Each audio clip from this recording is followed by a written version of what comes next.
So hi everyone, we're going to be talking about Pinterest today.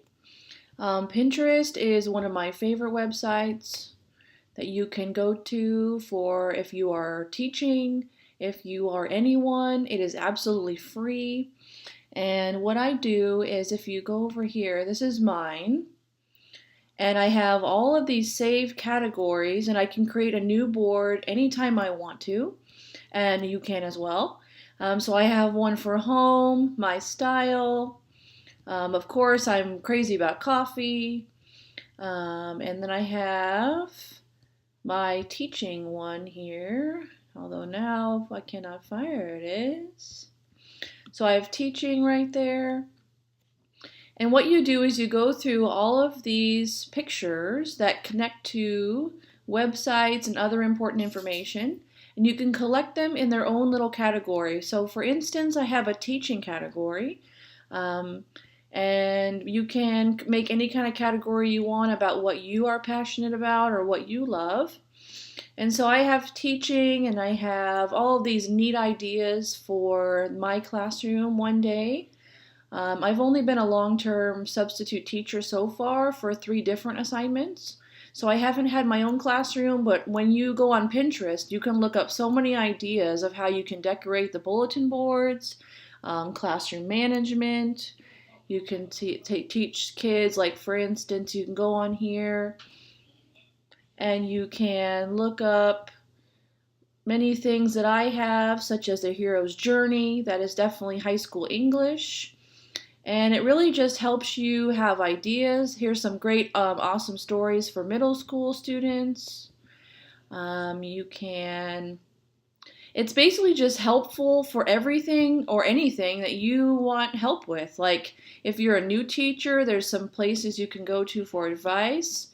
So you would click on this, and it'll send you to a website. Pinterest will send you to a website that will have some great tips about how to manage the stress and the emotions and everything about being a first time teacher. So it'll send you to a place like this. And it just acknowledges, it's a great website that acknowledges that not everyone, no one really has all the answers, and you can come here for extra help. So if you go back to Pinterest itself, what's also neat is you can look up buyable pins. And then if you actually want to buy some of these items on here, you can. These are women's clothing, but they might have things for teachers to buy. Here about teacher gifts. So they have some great things on here. You could even go and you can buy and put your Apple Pay or your credit card in Pinterest, and you can, actually buy items on here. But what I really like about Pinterest is that you can pretty much put in anything that you want to. So if I put in classroom management, because maybe I have a student that comes in and his behavior is just not what I am used to having in the classroom. I most likely will either go to Google or Pinterest myself, and I might look up how to handle the desks so I can manage the classroom better. And then they just have all of these different sites you can go to for help. And I don't feel so alone because I know that other teachers go through the same exact things. There's classroom management. You can look up what we're learning in class right now, project-based learning. And they have all these great ideas.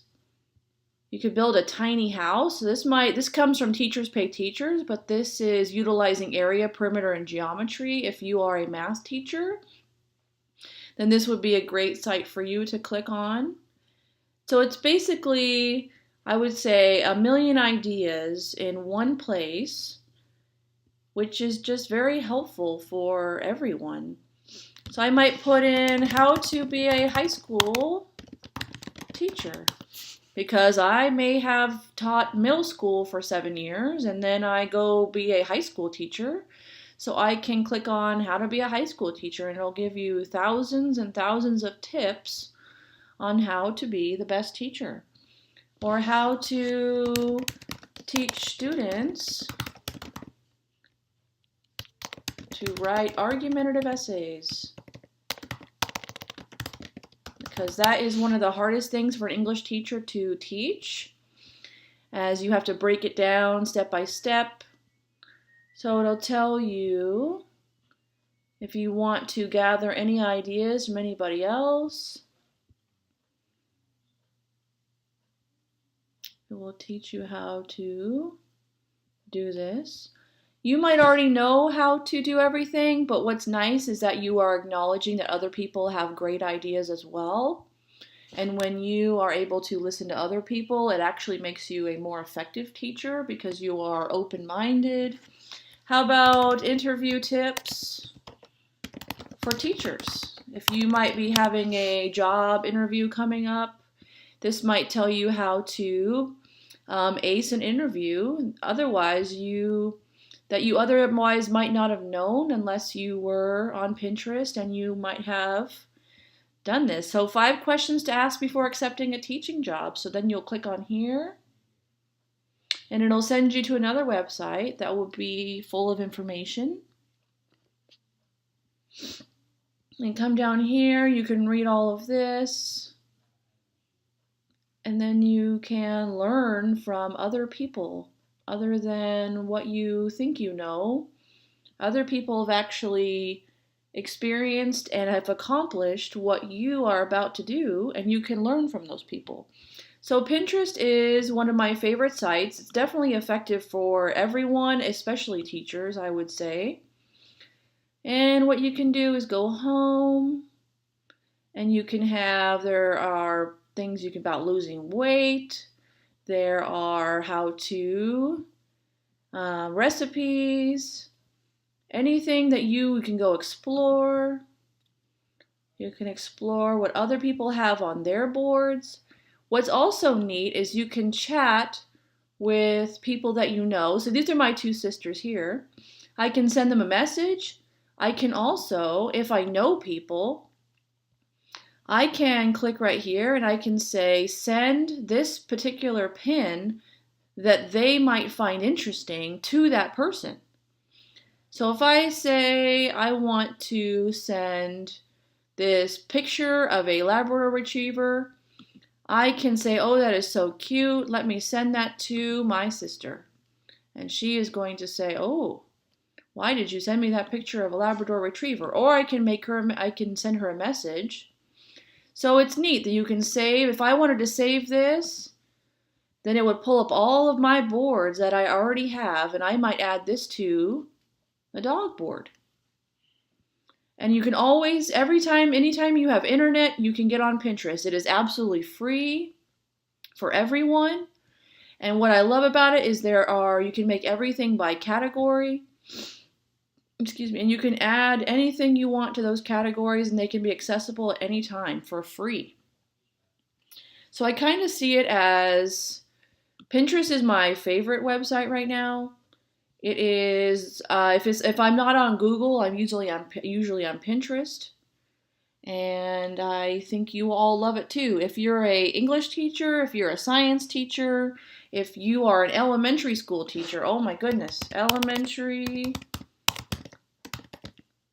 school bulletin boards. Because my mother taught 3rd grade for 20 years, and she would say, Liza, I need you to come in and decorate my bulletin board. So you can come on here and go, oh my goodness, I want that bulletin board, and I want that bulletin board. So it is basically a place to gather ideas so you can make your job easier, your life easier, but also be able to appreciate what other people have done, as well as make amazing boards. So I hope you have enjoyed Pinterest. I use it daily, and I hope you love it, and thank you so much.